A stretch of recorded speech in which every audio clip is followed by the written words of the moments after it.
종합 스포츠 분석 토킹 채널입니다. 10년 이상의 실전 경험과 노하우를 담아 데이터 기반 핵심 분석부터 최강 배팅 전략까지 아낌없이 공유해드립니다. 수년간 운영된 전문 분석방 링크는 고정 댓글에서 바로 확인 가능합니다. FC 코펜하겐 vs 카이라트. 이 경기는 단순한 전술 맞대결을 넘어 장거리 원정에 따른 피로와 압박 강도 차이에서부터 경기 리듬이 갈리는 매치업이다. 코펜하겐은 옐루누시와 아슈리를 양쪽에 두고 초반부터 사이드라인 가까이까지 라인을 끌어올리며 상대 풀백과 수미를 동시에 압박할 가능성이 높다. 클램은 수비라인 앞에서 공을 한 번씩 거치며 템포를 조절하고 좌우 전환 패스로 카이라트의 수비 블록을 흔들어 놓은 뒤 박스 앙크로스를 반복하는 그림을 만들 것이다.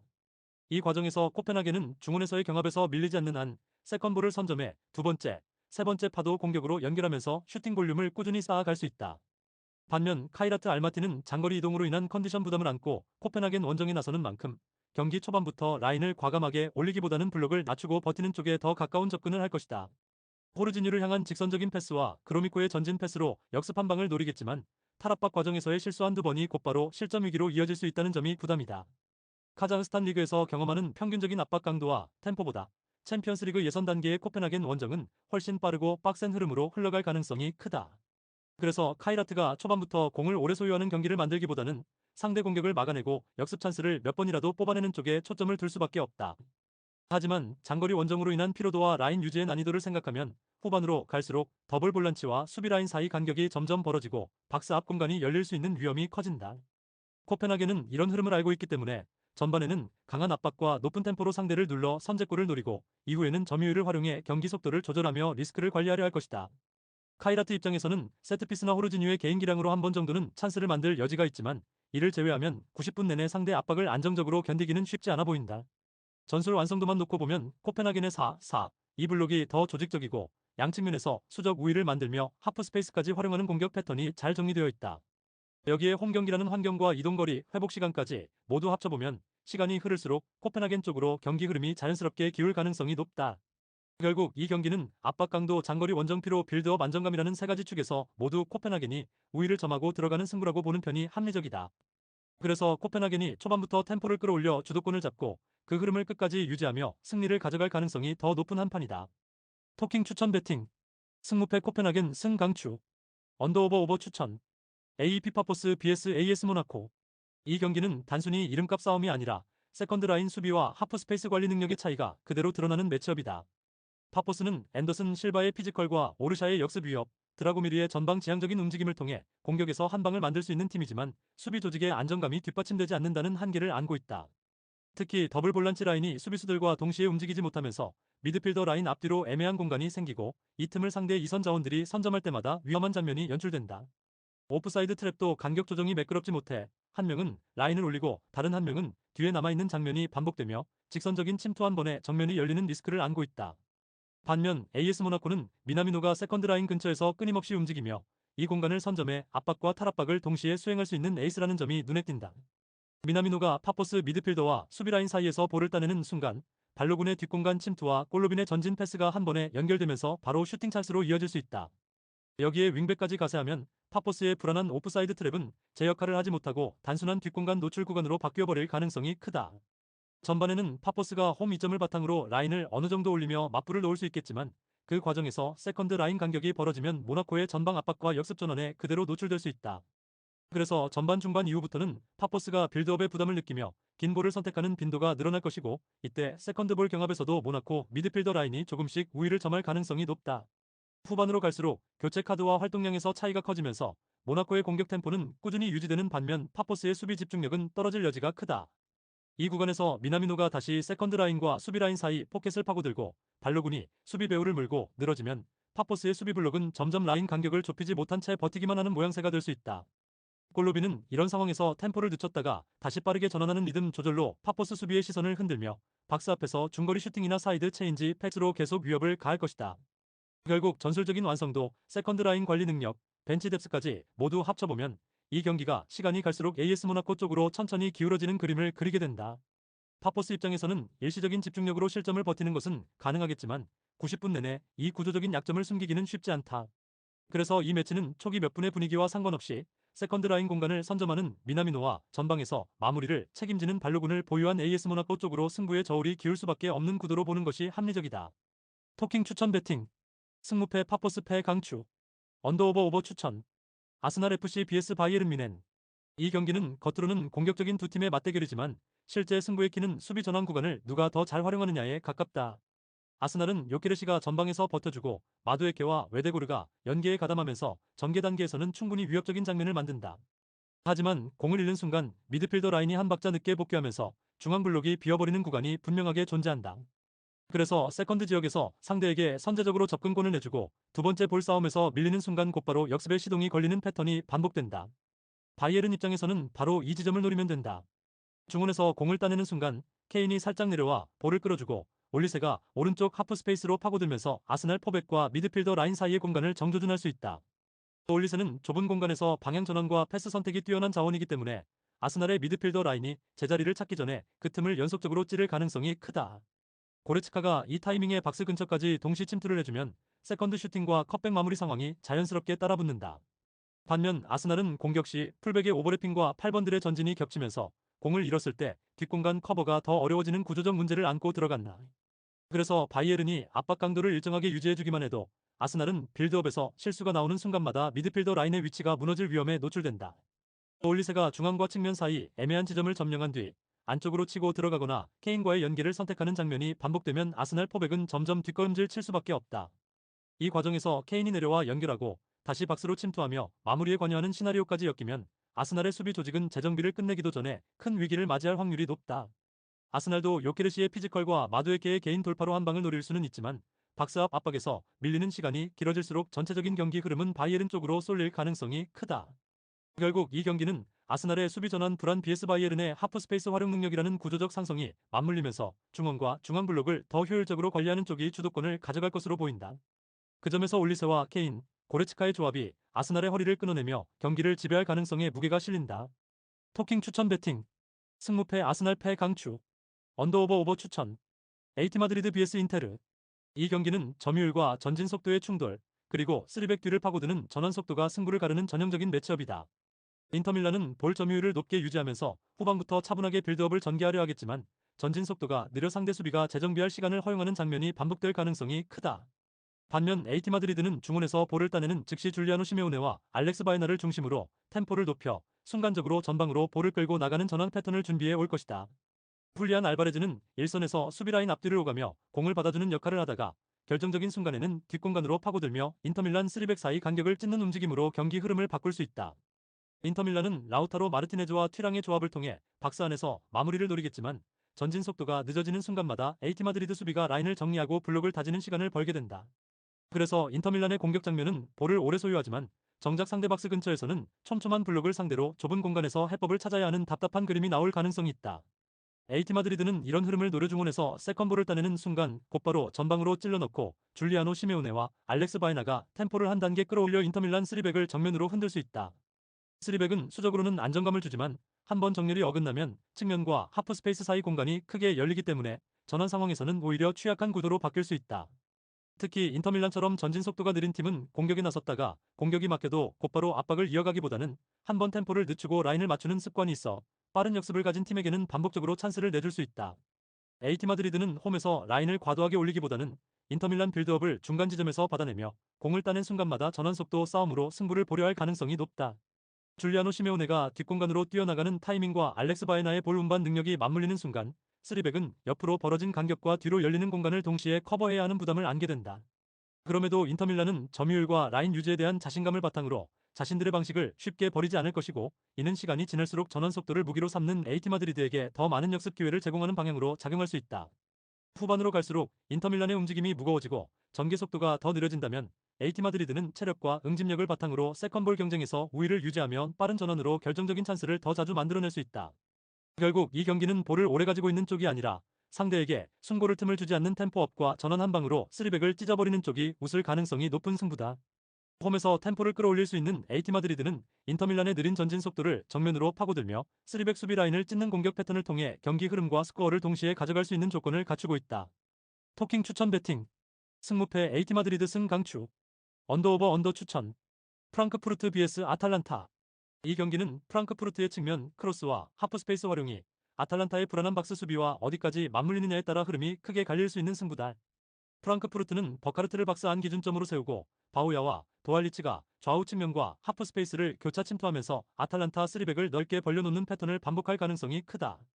아탈란타 중앙 수비 라인이 측면 크로스와 컵백 상황에서 포지셔닝과 클리어링에 약점을 보이는 만큼 프랑크푸르트는 풀백과 이선이 함께 오버래핑과 인사이드 러닝을 섞어 수적 우위를 만들며 박스 근처로 파고들 것이다. 바오야는 1대1 돌파로 측면 수비를 흔들고 도알리츠는 안쪽으로 좁혀 들어오며 하프 스페이스에서 결정적인 패스를 넣거나 직접 슈팅을 가져가며 아탈란타의 수비 라인을 계속 두들길 수 있다. 그 과정에서 박스 안에서는 버카르트가 중앙 수비수들을 끌어당기고 반대쪽에서 뒤늦게 합류하는 이선 자원들이 세컨볼과 컵백 루트에서 빈 공간을 활용하는 장면이 자주 나올 수 있다. 아탈란타 역시 스카마카에게 공을 기고대 케텔라이르와 파살리치가 그 주변에서 연계와 침투를 시도하는 전환 패턴으로 프랑크푸르트 수비를 시험하려 할 것이다. 하지만 프랑크푸르트 더블 볼란치는 아탈란타가 중앙을 좁혀 들어오는 순간 박스 앞을 두텁게 막으면서 공을 탈취하는 즉시 측면으로 빠르게 전개해 다시 한번 크로스 지점을 찾아 나갈 공산이 크다. 특히 프랑크푸르트가 홈에서 라인을 너무 내리지 않고 전방과 중원의 간격을 유지한 채 압박 강도를 일정 수준 이상 유지한다면 아탈란타의 전개 속도가 끊기는 구간이 반복되면서 점점 답답한 흐름으로 말릴 수 있다. 반면에 아탈란타는 공격 의지가 강한 만큼 라인을 올리고 윙백까지 전진시키는 과정에서 역으로 측면 뒷공간을 크게 노출할 수밖에 없다. 프랑크푸르트 입장에서는 바로 이 지점을 노려 바우야와 도알리치가 빠르게 측면으로 벌려받거나 안쪽으로 파고들며 불안한 중앙 수비 라인 앞뒤 공간을 동시에 공략하는 시나리오를 그릴 수 있다. 그래서 이 경기는 한두 번의 세트피스나 우연한 장면보다 경기 내내 반복되는 측면 크로스와 하프 스페이스 공략에서 누가 더 많은 기대 득점을 쌓느냐가 핵심 포인트가 된다. 프랑크푸르트는 홈 분위기를 등에 업고 측면에서의 적극적인 1대1 도전과 크로스 볼륨을 끌어올릴 것이고 아탈란타는 이를 막으면서도 전원 상황에서 스카마카 쪽으로 승부를 걸어야 하는 입장이다. 그럼에도 불구하고 박스 안에서의 세밀함과 측면 하프 스페이스 연계 완성도 그리고 상대 수비 라인의 구조적 약점을 집요하게 파고드는 능력을 종합하면 프랑크푸르트 쪽 기대값이 더 높게 형성될 수밖에 없는 매치업이다. 결국 이 경기는 프랑크푸르트의 에이스 바우야와 도알리치가 아탈란타의 불안한 크로스 대응과 박스 안 실책을 얼마나 효율적으로 역이용하느냐에 따라 스코어 차이까지 벌어질 여지가 있는 승부라고 볼 수 있다. 토킹 추천 배팅 승무패 프랑크푸르트 승 강추 언더오버 언더 추천 리버풀 vs PSV 이번 경기는 이름값과 홈 구장만 보면 리버풀이 당연한 우위처럼 보이지만 최근 흐름과 전술적인 디테일을 놓고 보면 최대 이변 구간으로 볼 여지가 충분하다. 리버풀은 안필드에서조차 약체 노팅엄에게 대량 실점을 허용하며 패배하는 등 수비 조직이 완전히 뒤틀린 상태로 경기를 치르고 있다.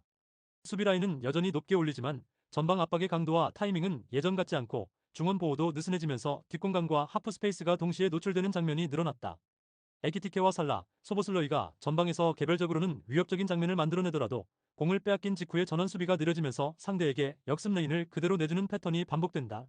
반면 아인트호벤은 에레디비지에서 꾸준히 상위권을 유지하며 라인 간격과 전원 속도가 잘 정돈된 상태에서 경기를 운영해온 팀이다.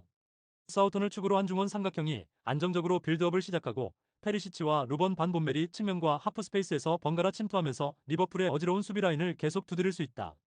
리버풀이 라인을 올려 압박을 시도하는 순간 아인트호벤은 짧은 패스로 1차 압박을 벗겨낸 뒤 곧바로 측면 공간으로 전환해 풀백 뒤를 파고드는 패턴을 가져갈 가능성이 크다.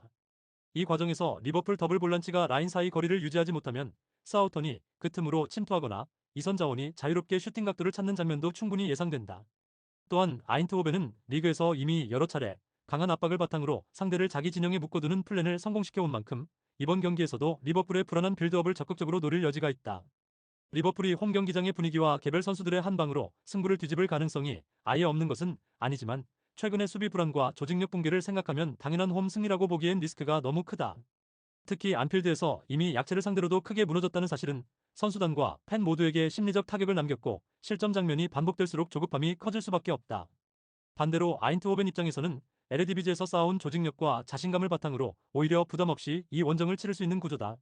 그래서 경기 초반만 잘 버티고 리버풀의 라인이 과도하게 올라선 타이밍을 노린다면 페리시치와 루번 반 본멜의 직선적인 침투가 결정적인 한 방으로 이어질 가능성이 충분하다. 결국 이 경기는 큰 이름의 빅클럽과 얼마나 흔들리고 있는지와 리그를 호령해 온 조직력의 팀이 얼마나 침착하게 균열을 파고드는지의 싸움이 될 것이다. 종합적으로 볼 때 현재 밸런스와 흐름만 놓고 보면 리버풀의 이름값보다 아인트호벤의 조직력이 더 신뢰할 만한 방향으로 기울고 있다.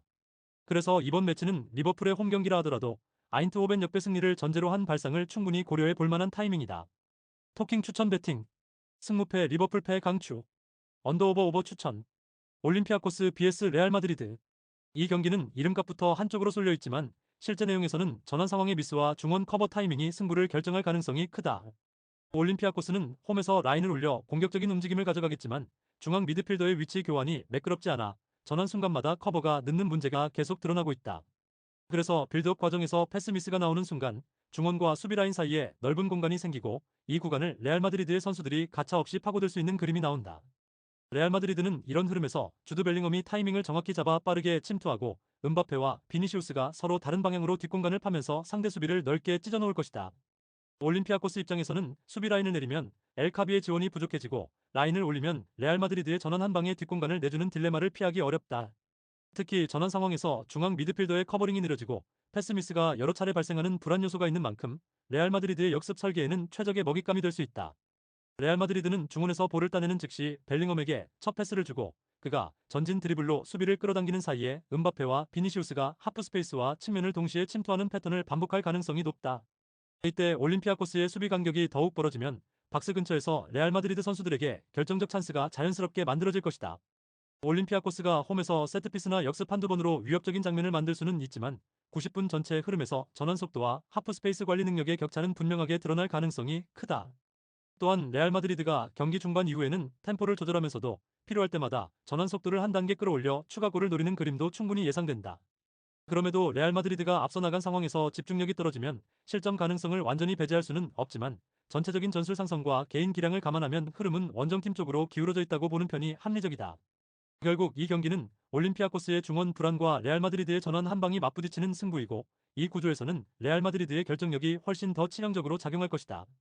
토킹 추천 배팅 승무패 올림피아코스 패 강추 언더오버 오버 추천 PSG vs 토트넘 이 경기는 양팀의 이름값만 보면 팽팽한 승부처럼 보이지만 실제로는 토트넘의 압박 타이밍 문제와 파리 생제르맹의 하프 스페이스 활용 능력이 맞부딪히는 매치다. 토트넘은 전방과 중원의 압박 타이밍이 정확히 맞아떨어질 때는 상대의 빌드업을 끊어내며 주도권을 가져오지만 조금만 타이밍이 엇갈리면 수비 라인의 간격이 심각하게 벌어지는 약점이 드러난다. 그래서 중앙에서 수비 밸런스가 자주 무너지는 상황이 반복되고 이 틈을 상대 공격수들이 전진 드리블로 파고들면 박스 앞 공간이 한 번에 열리는 장면이 자주 연출된다. 파리 생제르맹 입장에서는 이런 구조를 정면으로 노릴 수 있는 카드가 바로 바르콜라다.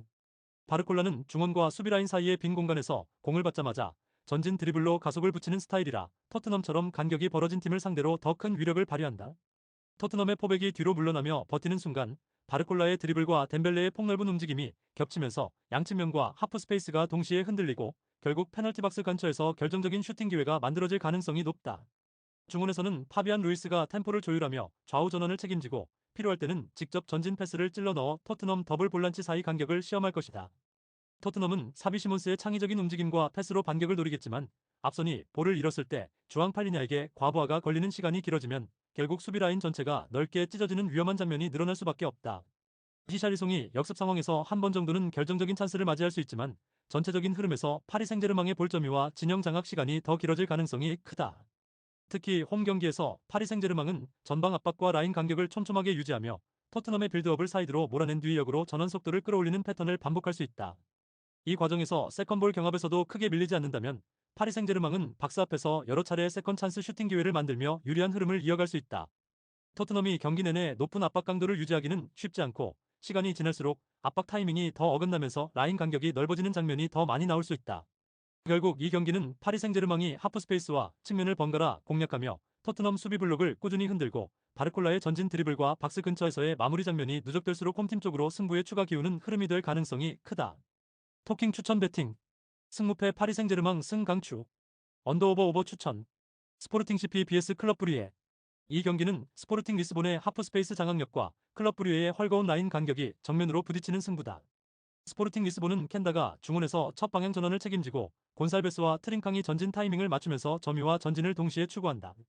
켄다가 1차 압박을 한 번만 끊어내도 그 다음 패스는 곤살베스 발을 거쳐 곧바로 전방으로 연결되며 수비 라인 앞 공간을 빠르게 점유하는 그림이 나온다.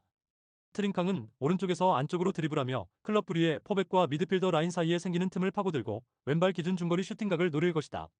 클럽 브리에는 전방 압박의 첫 라인 자체는 강하게 가져가지만 그 뒤를 받쳐주는 미드필더와 수비 라인이 제때 끌어올려지지 못해 간격이 길게 벌어지는 약점을 반복해왔다.